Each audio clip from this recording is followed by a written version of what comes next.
तुरता जाताई मोरे मिले चलिया बेबरगिटी के नदी तीरे।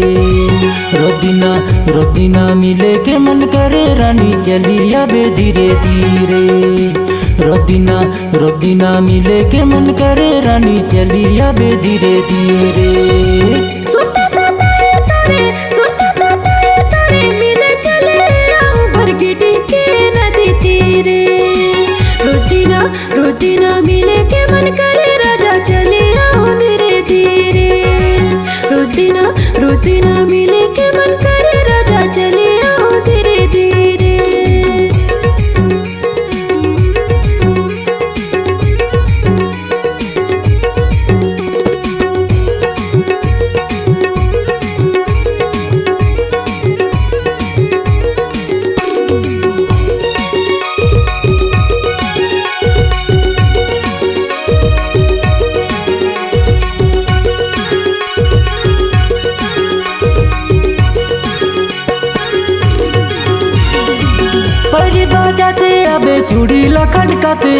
चूड़ी लखन काते आबे चली आबे धीरे धीरे।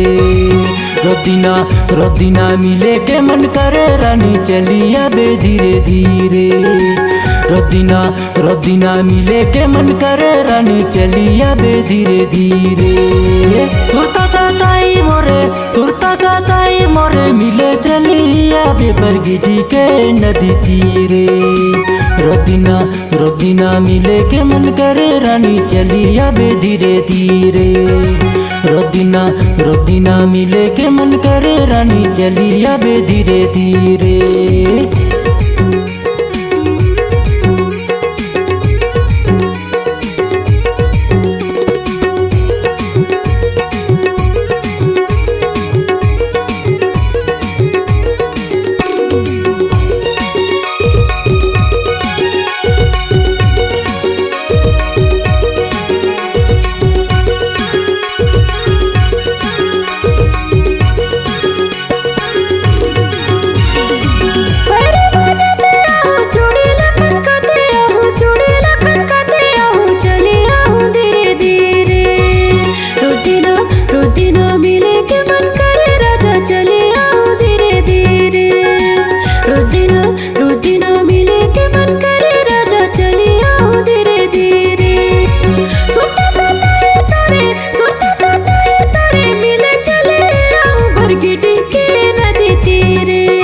रोज दिना मिले के मन करे राजा चले आऊं धीरे धीरे।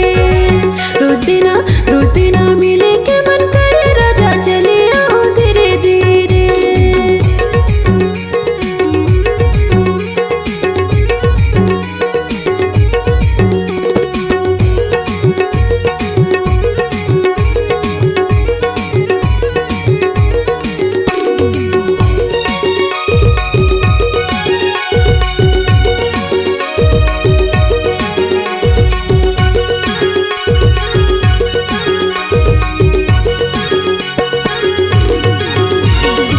शंकर बोला रानी गहिला मरगाँव रानी चली आबे धीरे धीरे।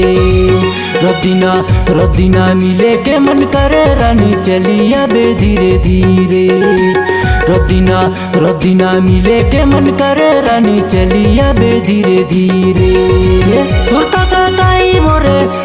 जाताई मोरे मिले चली आबे बरगिटी के नदी तीरे। रोदिना मिले के मन करे रानी चली आबे धीरे धीरे।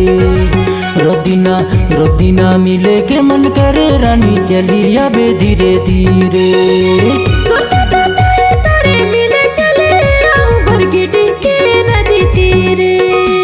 रोज दिना मिले के मन करे राजा चले आऊं धीरे धीरे।